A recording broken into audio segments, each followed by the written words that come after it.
mysteries, hidden history, and the unexplained. Join William Collinson and Lee Strydom on Strange and Mysterious World. Welcome to Season 3, Episode 19 of Strange and Mysterious World. Today's guest is Professor Tim Murithi. He's a respected academic with over 30 years of experience in conflict resolution and peace building in Africa. He holds positions at the University of Cape Town, University of Free State, and Stellenbosch University. But what brings him to Strange Mysterious World is his fascinating work in the field of UFOs and unexplained. Professor Murithi is South Africa's representative to the International Coalition of Extraterrestrial Research and serves on the advisory board of the Society of UAP Studies. That's actually quite interesting. It's interesting that you've got a professor that's, with the experience that he has, that's kind of involved with UAPs and UFOs. That's actually very, very interesting. I'm really keen to hear what the story is going to be about there, and how you're going into all of that kind of stuff. So that's actually pretty cool. Yeah, me too. Yeah, can't wait to bring him on. Okay, cool. Well, here he is, Professor Murithi. Yes, sir. How are Here you? we go. Good evening, Good. Professor. How are you, sir? We can hear you loud and clear. Good to see you. Good to see you, man. Good So to see excited you to have you on all. the show. Thank you for the invitation. Great to be here. Yeah, thanks for coming, man. And So, what's the name of the show? I was looking for it on YouTube. Strange do you and call it? Mysterious World. Strange and Mysterious World. I'll definitely check it out. Yeah, Yeah. thanks, man. yeah, Sounds like sorry, you've been abroad. man. Yes, You indeed. could have asked for a link. I I've been, would have sent you a link. yeah, no, I'm sure I'll find it. Strange and Mysterious World. Yeah, I'm Kenyan, but I've lived in South Africa for 20 years now. Okay. So I did the whole international school thing. Yeah. Because you haven't picked up the South African accent, that's for sure. Yes, Yeah, absolutely. that's cool. And where are So- you guys based? Are you all around South Africa? Yeah, I'm in Durban. Okay. And I'm in Cape Town. Oh, okay. You're right here. We're together. Yes, yeah, it's funny because I always thought you were in Joburg, and I did live in Joburg for quite a while, but I've moved up here. But I always thought you were, but I mean, yeah, in Joburg for some reason. I don't know why. No, right here in Cape Town. Yeah, we need to revive our Cape Town group, UFO group, eh? So I hope you're coming Yes. Thursday. I hope you're going to bring some friends along. The more the merrier. No? Yeah, so that's on Thursday. Lee was telling me, yeah. So, because I go to the Rosicrucian Prana House with Lee, Yeah. and so he's really into, and he was telling me about it, and I was excited. So that's Excellent. good. Yeah. Yeah, let's just get the conversation going. That's exactly what we're trying to do. But we'll see. We'll see how we go. Yeah, man. Just to start, get it back going. Yeah. Well, Tim, Good, just to man. start off everything, Good man. stuff. Yeah, how did you get into this whole thing? I mean, to be a professor of African studies and then you're not doing UFOs on the side. How does that work, and how did you get into it? Yeah, it's very interesting. I mean, I think it really does. I've always had an interest. I mean, throughout my whole life, even as a young kid, the whole Star Wars, Star Trek, Yeah. movie going. But I think the 2017 news, the New York Times article, that one was that piqued my eyes. I was like, what does this all mean? So I took it from a research perspective because I've never actually seen a UAP UFO. Which is unfortunate because every night I'm looking out into the skies. I'm telling my wife I've got to see one, and I haven't yet seen one. So I'm looking forward to the day I manage to get to see one. But the article, was quite an eye opener. Go ahead. Yeah, sorry, so, Professor. That's exactly what me and Lee would talk about all the time. It's like, how come you get some just normal people like my brother-in-law? He had the most amazing UFO sighting I've ever heard in my life. I mean, this thing was as big as a house. He was sitting on the roof. It just came up to him, and then it just shot like a bullet over. And he's not interested in UFOs at all. But every time he tells a story, he gets goosebumps, and he's like, and it's so many people I know that have had such an incredible experience. They're not interested in UFOs at all. Then you got like me and Lee, like these two UFO nuts. Like we love UFOs and everything about them, but we've never had an experience. And I even go outside and I like do those C5 meditations like every night for like 10 days in a row, and I don't see anything. And it's so frustrating. It's like why do some people that are not even into this have the coolest experiences, and we just suppose it's maybe to wake them up, but that doesn't even help because you're already awake, so you don't need to be woken up. So for others, it's a process, but I think eventually we will, and I hope we will. I think it's coming. It's coming sooner rather than later. But as a researcher, an academic researcher, I've got 30 years experience in the academic field, researching world affairs, peace building in Africa mostly. Universities of Cape Town and Stellenbosch. I started writing about this actually in the Mail and Guardian. I wrote, I think, 2 or 3 pieces, and then in Daily Maverick, I wrote 1, and so on. And then also gave just interviews to the South African Broadcasting Corporation, SABC. It's on YouTube. You can track it down. Cape Talk and 702. I was actually surprised that the SABC, anchor was open to the conversation. But I think it was a time when a lot of the news was actually quite bubbling up all over the place. And there was a 60 Minutes CBS interview, so on and so forth. So a lot of stuff going on. So I think they wanted to just have a take of from someone in South Africa, And then, so I have had a research interest. And I write about stuff when there's content that comes out. But we haven't had any really solid content. I mean, since David Grush, and there's a hearing coming up on the 12th of May, which we're very hopeful, U.S. congressional hearing. We're hopeful that it will release much more information. So my interest is actually almost purely from a research perspective, from a social science perspective.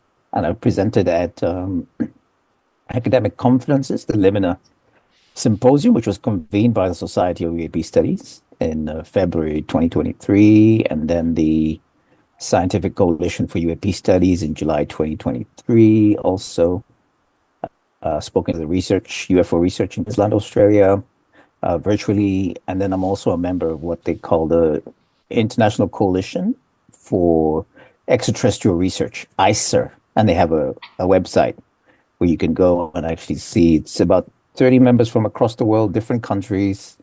And so I represent South Africa on that grouping. And also I'm on the advisory board of the Society of UAP Studies, which is mostly academics, got to be frank. So it's a lot of kind of academic talk that takes place in those spaces. And our Cape Town UFO meetup group, which, it's been a struggle to get it going, but there it is. So my issue has been what's been happening in Africa in terms of UAP, UFO, and it's not a lot. We don't have a lot of information. I've got to be frank. It's been very difficult to get some real concrete data. There was a lady called Cynthia Hind back in the day. She produced a journal called UFO African News in 88, and I think it was discontinued in 2009 or something like that. And we've had the cases Ariel School in Zimbabwe. We know the background of, researchers who've looked into various, remains and architectural, places across South Africa. So there's not a lot of content for us on the African continent that we can access easily. And we even haven't decided to reach out to the government to see whether any of our pilots have seen anything. I'm sure they have seen stuff, but these guys are completely silent. Nobody's saying anything, And across Africa, we do have some interesting cases, like the Dogon people of Mali. Obviously, the Egyptians, to start off with. The Egyptian hieroglyphics, depictions of spaceships and all that stuff. Dogon people of Mali with a serious B connection and allegations of Anunnaki presence in the Southern African region, which, would be fascinating if we get more content on that. So it's been for me, it's like a part-time side interest.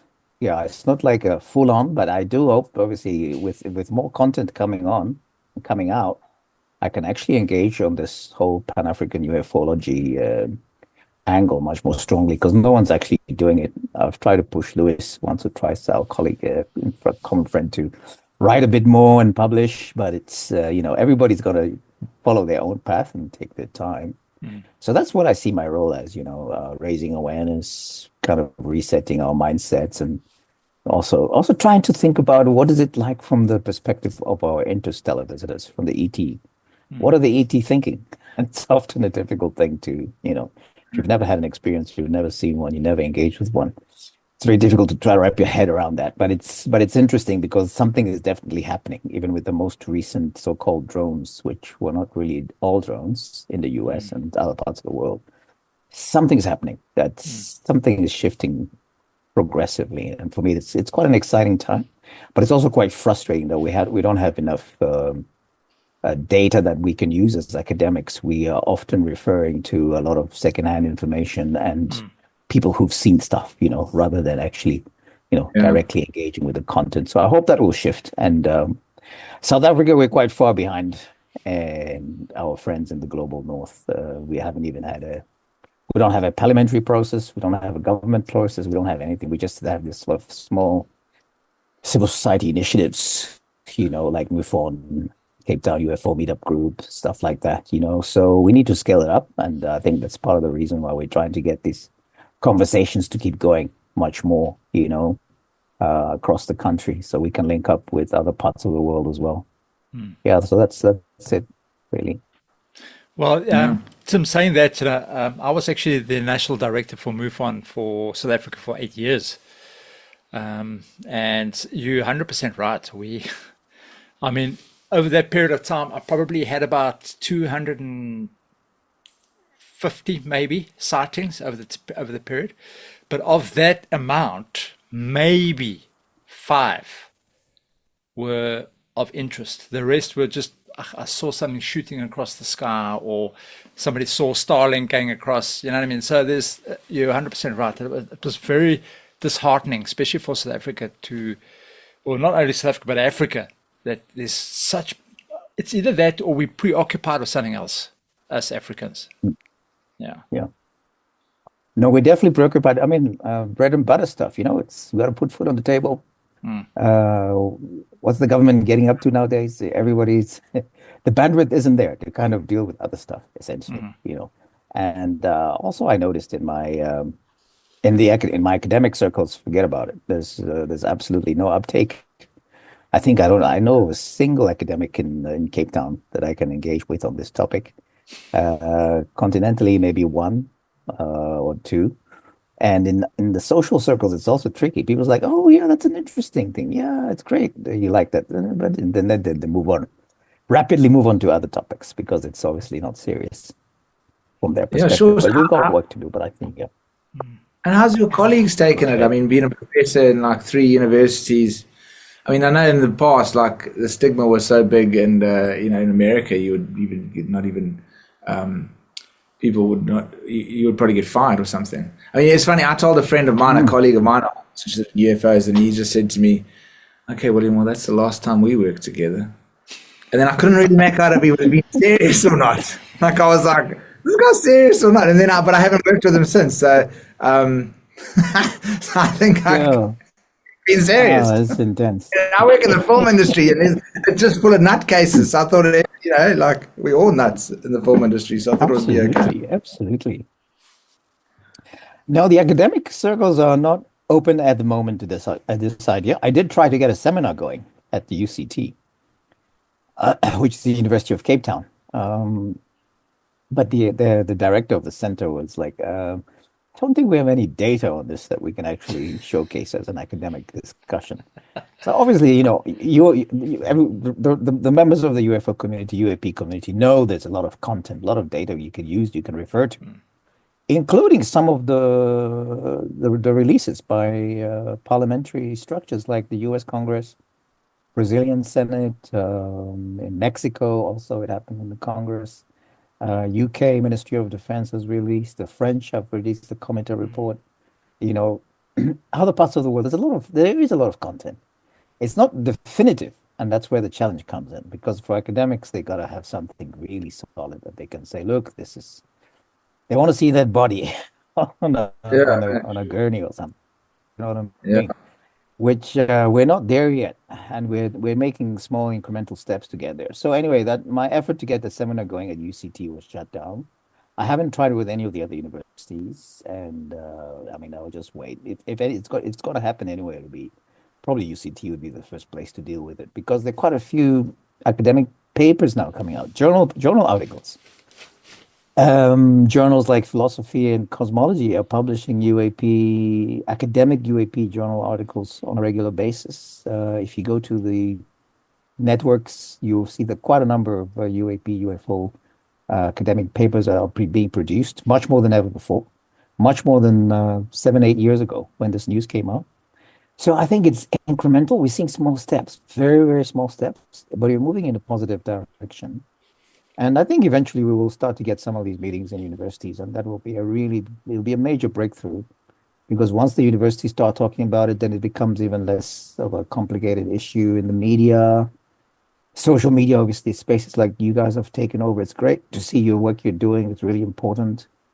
And I think we will move in the right direction. We have to. I mean, there's a lot coming out right now, and we actually need to engage much more, and raise awareness wherever we can, because otherwise we'll just be sitting around waiting. Also, I'm not sure if waiting is the best strategy. I think we should be doing a little bit more marching on streets with placards, but then we might be then totally dismissed as you know what I mean. Yeah, geez, because it flares up and it gets all exciting and then it just dies down again and then it flares up. And then the true narratives like the threat narrative, and there's the they're coming to help us narrative. Like, which side of the fence are you on? Are you like a Stephen Greer kind of guy, or are you kind of a Lou Elizondo kind of guy? Well, I've got Lou's most recent book, Imminent. I actually bought it in the Cape Town bookshops, which is a very progressive, positive. Hey, was it in the bookshop? Because I bought it online. At exclusive at Cavendish. Yeah, it's available at the local. Wow, that's cool. That's a good sign. Which is amazing. Yeah, I thought it was a very positive thing. So I'm actually more on the, well, Lou is on the side, I would say. Look, I would say in terms of the threat narrative, I would personally say that there definitely have been elements of ETs that may have been working, or probably still working behind the scenes in a nefarious manner, causing a bit of ruckus across our societies. Difficult to prove, and so there, you can get lumped into one whole, camp. On the other side of they're here to help us. The fact that we're seeing them flybys without, they're not directly attacking human beings, suggests that they're trying to send us a message, or communicate, without, using direct language. Some individuals have had obviously major experiences where they can tell you, wow, really some went right into the ships and they've engaged and they've been given downloads and all the rest of this. So it's a combination, it's a balance. I don't think either or is the absolute truth. And I would say that my sense is this: if we have a proper official disclosure process, we will realize that actually probably on balance, they are mostly here to help us from destroy the planet, which is where we're working really hard to get to that point with nuclear weapons, climate change, and all the conflicts and all the rest of stuff going on. So I would say, from my perspective, I think they're more benevolent than malevolent, because surely if they have all this technology, they could have very easily dispatched with us a long time ago if that was their agenda. So that my sense is, I lean more towards that side. And also they've been around for like forever. I mean, you see it in all the biblical paintings and stories like such a long time ago. But my thing is, one theory that. Sorry, go for it, Professor. No, I was just going to say that one theory is that they actually are the genetic engineers that created the human construct, and they seeded us on the planet to see how we would kind of evolve and so on, and they wanted us to have our own experience of growth and expansion, and they have been keeping a watchful eye from behind the scenes ever since, so They precede us, and probably will be there after we're no longer there. That's my more intuitive and sense rather than anything else. Well, Sorry, that's go the ahead. idea about the Anunnaki, isn't it? Because Yeah, the Anunnaki, if you go back into the biblical text, and the first five books of the Bible were actually written by apparently Abraham, but when he was kind of in exile.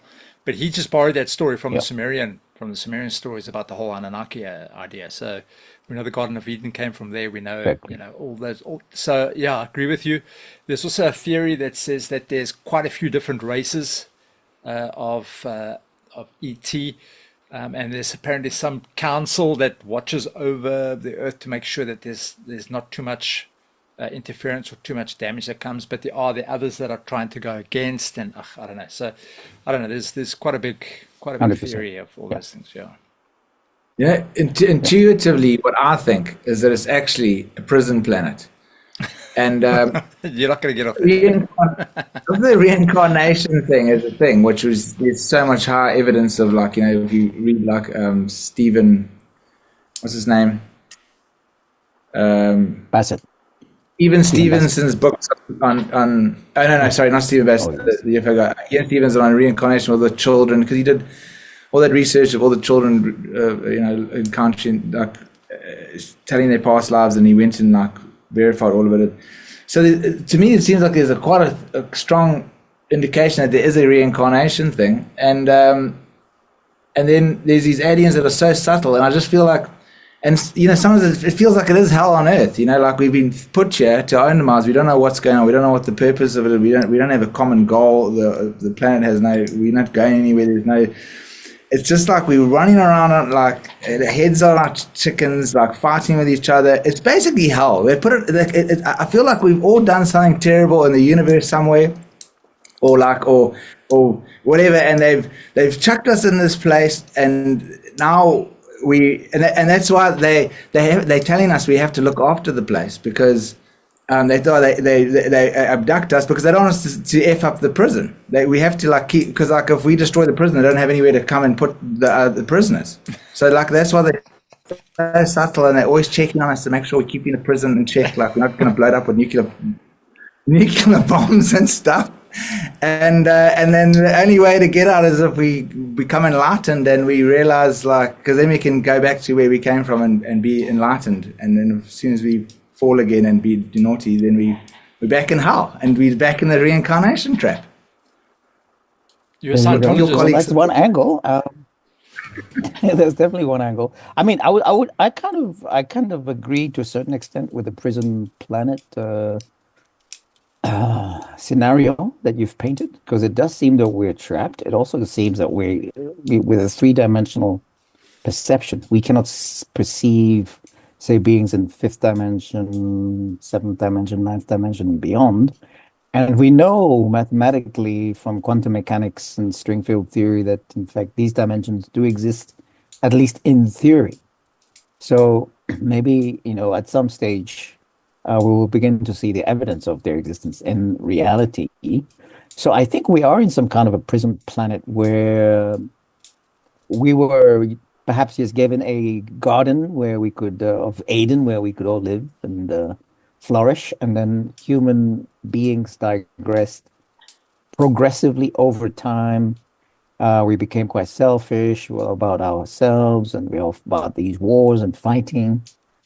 If you go back to the Sumerians, to the Babylonians, to the Persians, then the Romans and the Greeks, and so on, these were all extreme war fighting, and colonizing structures all the way to modern times.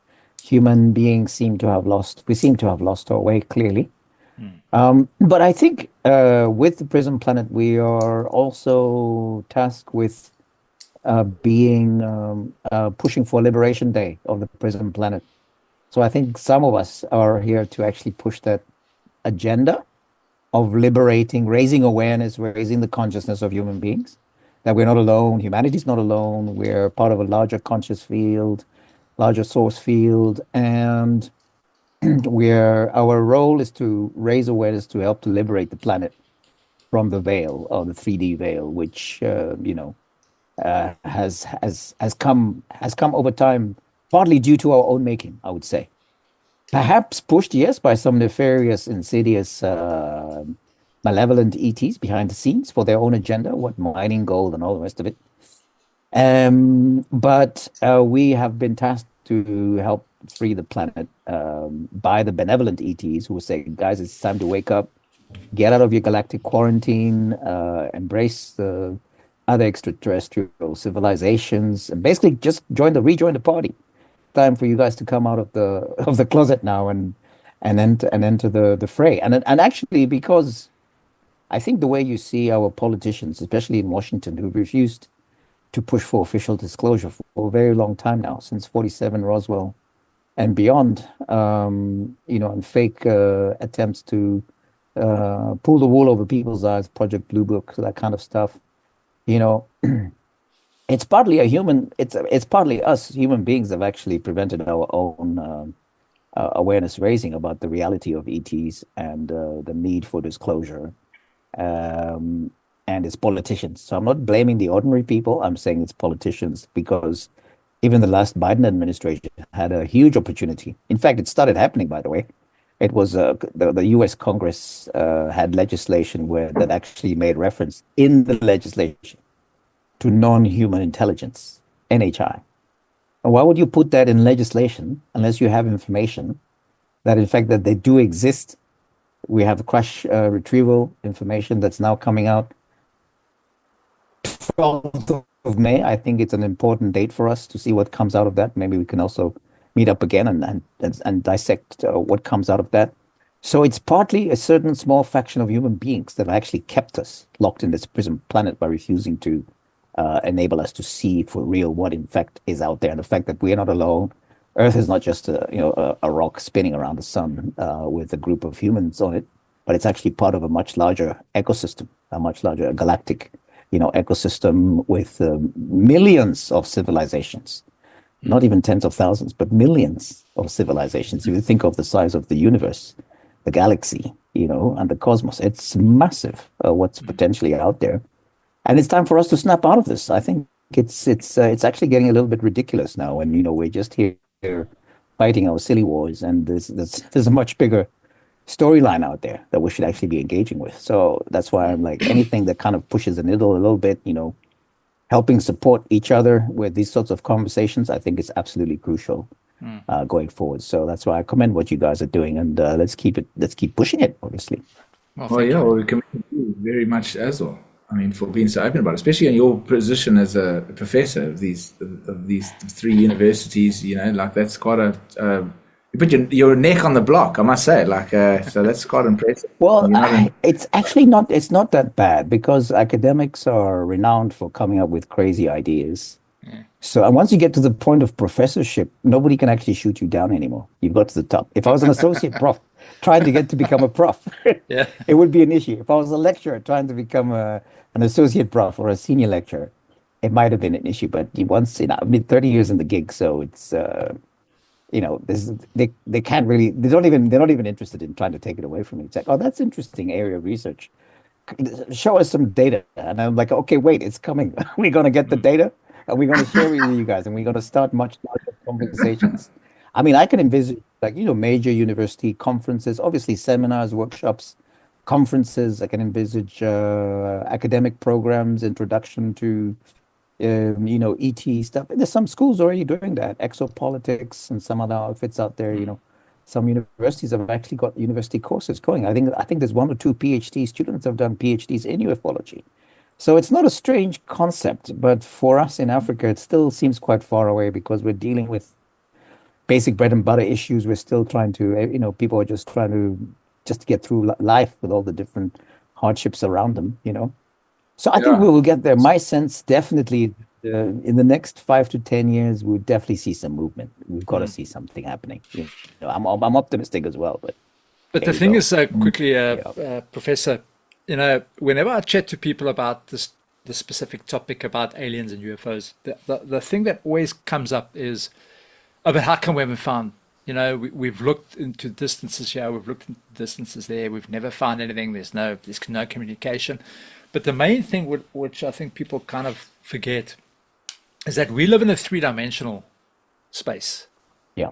We cannot see beyond that, exactly as you mentioned a little bit earlier. We cannot see what is really there. We can only see what our eyes are showing us and what we kind of understand as our own technology. So, I mean, these 100%. beings could be around us as we speak. They're just in a different realm or different Yes. dimension. Exactly. Spot on. And it's the best way to think about it is, you're as a human being, you can pick up a piece of paper and you can draw some characters on the paper and you can create a life world for those characters. But those characters don't know that you exist. They can't know that you exist because you just obviously, you're the one looking down upon them.